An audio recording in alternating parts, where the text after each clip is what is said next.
Hello everyone, नमस्कार, जय हिंद। दोस्तों, जैसा कि आप जानते हैं, जो मेरी क्लास सुबह 11 बजे और रात 10 बजे हुआ करती है एसीआई कंपटीशन क्लासेस में, तो अभी क्लास प्रॉपर तरीके से नहीं जा रहा है। उसके पीछे रीजन क्या है कि पूरी टीम सेमिनार में लगी हुई है ना, वो जो ऑफलाइन बैचेस शुरू होने हैं उसके लिए। लेकिन बीच बीच में हम आपसे मिलते रहेंगे उन छोटे छोटे वीडियो के साथ, ताकि आपका जो कनेक्शन हो वो टूटे ना पढ़ाई से, है ना। तो आज हम देखने वाले हैं ये कंप्लीट इंफॉर्मेशन, बिल्कुल ट्रिक के जरिए देखेंगे कि जो सोलर सिस्टम है, हमारा सौर मंडल है, उस सौर मंडल में प्लैनेट कितने हैं।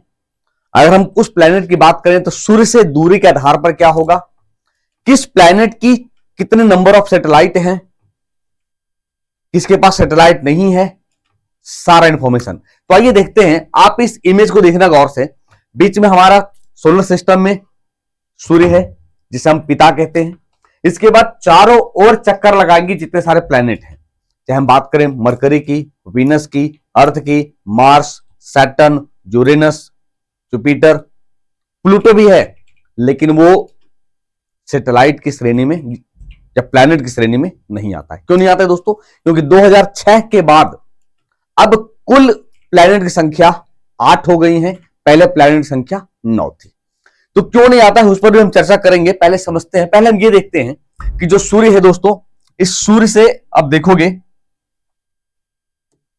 सूर्य से अगर हम डिस्टेंस की बात करें, दूरी की बात करें, तो कौन से प्लैनेट कितने नंबर पे है, ट्रिक के जरिए समझते हैं। आइए, माई कलर दिख रहा है, माई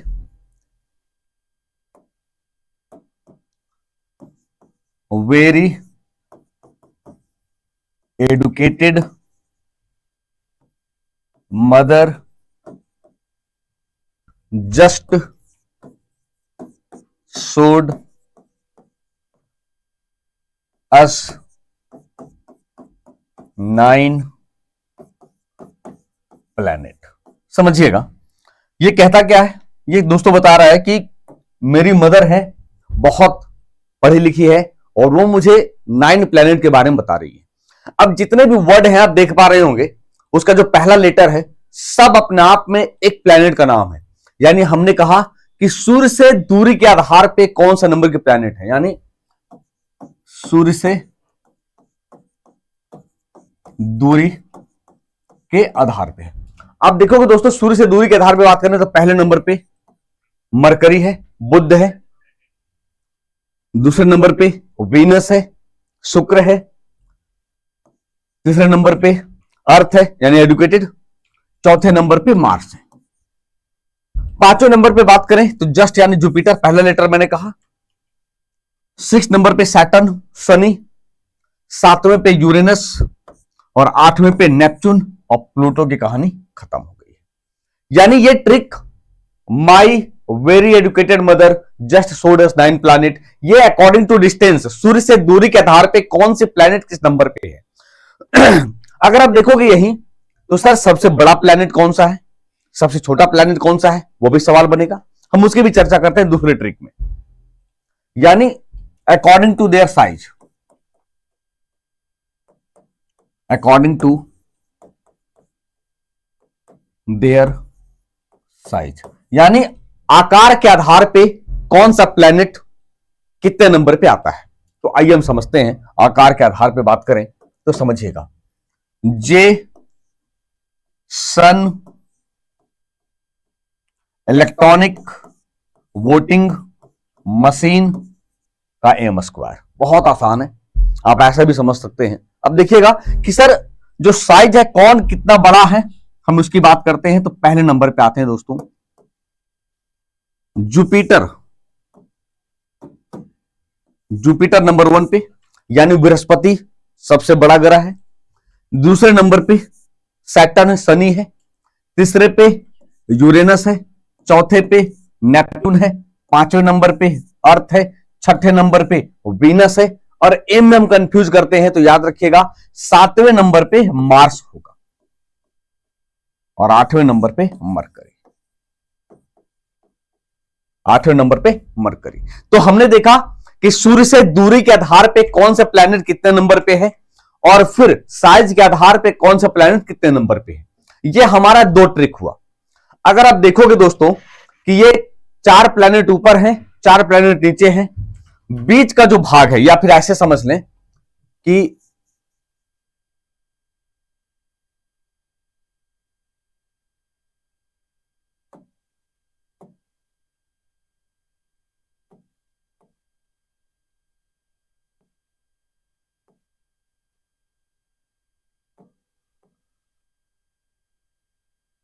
चलिए आइए देखते हैं।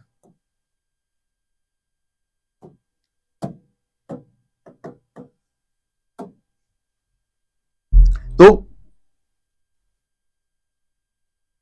मार्स, यानी मार्स और जुपिटर के बीच एक एस्ट्रॉयड होता है जिसे हम क्षुद्र ग्रह बोलते हैं। हमेशा आता है सर एस्ट्रॉयड जो बेल्ट है वो किन दो प्लेनेट के बीच आएगा, तो जुपिटर और मार्स के बीच। क्यों आता है दोस्तों? इसलिए आता है क्योंकि ये 4 जो ग्रह आप ऊपर देख रहे हैं, mercury, Venus, earth and Mars, इसे हम इनर प्लैनेट बोलते हैं, आंतरिक ग्रह बोलते हैं, जिसका निर्माण रॉक फ्रेगमेंट्स, धूल, पत्थर के टुकड़े इत्यादि से हुआ है। जबकि ये 4 प्लैनेट नीचे देखोगे, जुपिटर, सैटर्न, यूरेनस और नेपच्यून, ये बाह्य आउटर प्लैनेट हैं जिसका निर्माण गैस से हुआ है। याद रहेगा? तो सवाल बनता है हमारा, आप इस इमेज में देखना कि सर ये मार्स है और आप देखोगे जुपिटर है, उसके बीच में ये दिख रहा होगा पत्थर के टुकड़े, छोटे छोटे टुकड़े, इसे हम एस्ट्रॉयड बेल्ट कहते हैं, क्षुद्र ग्रह कहते हैं। एक सवाल आता है सर, सबसे ज्यादा अगर हम प्लेनेट की, सबसे ज्यादा सैटेलाइट की बात करें तो सबसे ज्यादा सैटेलाइट किसके पास है? तो सबसे ज्यादा सैटेलाइट दोस्तों आज सैटर्न के पास है, 146 सैटेलाइट। दूसरे नंबर पे बात करें तो कितने सर? 95 सैटेलाइट जुपिटर के पास है। तीसरे नंबर पे बात करें तो किसके पास है दोस्तों? यूरेनस के पास 27 सैटेलाइट। किसके पास सैटेलाइट नहीं है?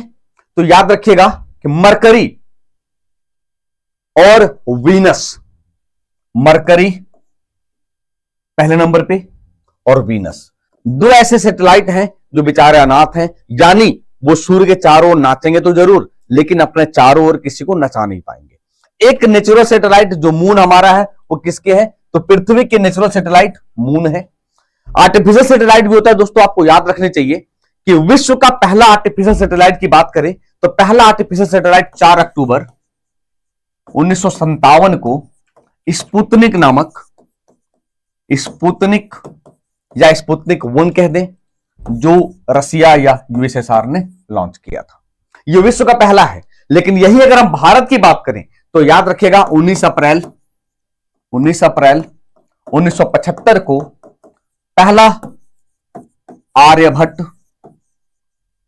है ना, जो लॉन्च किया गया था रसिया की मदद से। आपको याद होगा पुराने 2 रुपए का नोट आपने अगर देखा होगा, उस समय आर्यभट्ट की इमेज बनी हुई थी। जैसे अभी 2000 का नोट जो चला था, अभी तो प्रचलन से बाहर है, ये सब मंगलयान की तस्वीर थी। ठीक है, तो याद रखिएगा ये आर्टिफिशियल सैटेलाइट है। अब आ जाऊं यहां, तो दोस्तों वीनस और मरकरी के पास कोई सैटेलाइट नहीं है, लेकिन अगर आप मार्स के पास देखेंगे दोस्तों तो 2 सैटेलाइट है।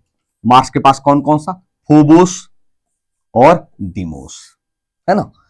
हमने जुपिटर की बात की, सबसे बड़ा प्लैनेट ग्रह है, लेकिन सबसे बड़ा अगर आप देखोगे सैटेलाइट गैनीमीड, क्या है दोस्तों? गैनीमीड किसका है? जुपिटर का है, पूरे सोलर सिस्टम का। और वहीं पूरे सोलर सिस्टम का सबसे छोटा अगर हम देखें सैटेलाइट तो क्या है? डीमोस है। क्या है दोस्तों? डीमोस है ना। अगर आप देखोगे दोस्तों कि चमकीला ग्रह, brightest planet, hottest planet, morning star, evening star, हम किसे बोलते हैं? तो आप देखोगे वीनस को morning star, evening star, hottest planet, brightest planet बोलते हैं। लेकिन कभी सोचा आपने कि सूर्य से नजदीक मरकरी है तो वीनस को क्यों बोलते हैं हॉटेस्ट प्लैनेट? जबकि वीनस तो दूर है। जाहिर सी बात है कि आग के भट्टे के पास जो रहेगा नजदीक में वही तो ज्यादा गर्म होगा। रीजन क्या है दोस्तों? कि मरकरी के पास कोई भी एटमॉस्फेयर नहीं है, वायुमंडल नहीं है, और मरकरी 88 दिनों में सूर्य का चक्कर लगाता है। वहीं आप वीनस की बात करें तो ये 285 दिनों में चक्कर, 225 दिनों में चक्कर लगाता है सूर्य का। और इसके एटमॉस्फेयर में 95% कार्बन डाइऑक्साइड है। अब जाहिर सी बात, ये इतना तेज घूमता है, एक तो सूर्य का असर नहीं पड़ेगा और वायुमंडल ही नहीं है। जबकि वीनस के साथ क्या है कि वो तो 225 दिनों में चक्कर लगाएगा और उसके वायुमंडल में CO2, इसलिए ये हमसे हॉटेस्ट प्लैनेट के नाम से जानते हैं। दोस्तों, आप जानते होंगे कि पृथ्वी की बात करें तो इसे हम ब्लू प्लैनेट कहते हैं, क्योंकि पृथ्वी के 3 भागों में महासागर जल है। आप मार्स की बात करें दोस्तों तो इसे हम रेड प्लैनेट कहते हैं। क्यों बोलते हैं रेड प्लैनेट? क्योंकि मार्स के जमीन की हम बात करें, सरफेस की बात करें तो आयरन ऑक्साइड की मात्रा पाई जाती है, जिससे लाल दिखाई पड़ता है। इसे से हम आपको बताएं, हम अपने ह्यूमन बीइंग की बात करें, हमारा जो ब्लड है, रक्त है, लाल होता है। कारण क्या है? हीमोग्लोबिन में एक हिमैटिन नामक कंपाउंड है, जिसके कारण रक्त हमारा लाल होता है। आप जाओगे झारखंड के जमीन पर तो वहां की भी मिट्टी आपको लाल देखने को मिलेंगी। कारण क्या है? वहां पे भी आयरन ऑक्साइड की मात्रा ज्यादा होती है। तो ये यकीन मानिए कि जहां की मिट्टी लाल है या जो लाल की बात करता है, तो कहीं ना कहीं आयरन कंपाउंड वहां पे मौजूद है। तो ये कुछ बेसिक फैक्ट हैं, आप याद रखिएगा दोस्तों। सैटर्न की बात करें तो सैटर्न को हम रिंग्ड प्लैनेट बोलते हैं। रिंग्ड प्लैनेट क्यों? कि सैटर्न के चारों ओर 7 प्रकार की रिंग बनी हुई है। क्या बनी हुई है दोस्तों? 7 प्रकार की रिंग बनी हुई है। तो ये था बेसिक सोलर सिस्टम की जानकारी। आपको कमेंट बॉक्स में बताना है कि लेइंग प्लैनेट, लेटा हुआ ग्रह किसे कहते हैं। आज की जानकारी कैसी लगी आप हमें कमेंट करके जरूर बताइएगा। जैसे ही सेमिनार से लौटेंगे, आपकी क्लासेस सारी बिल्कुल एज यूजुअल जैसा आपका टाइम था, सारा फिर से लाइव हो जाएंगे। ठीक है, तो मिलते हैं दोस्तों ऐसे ही कुछ नए इंफॉर्मेटिव वीडियो के साथ। तब तक के लिए अपना ख्याल रखिए। थैंक यू, शुक्रिया।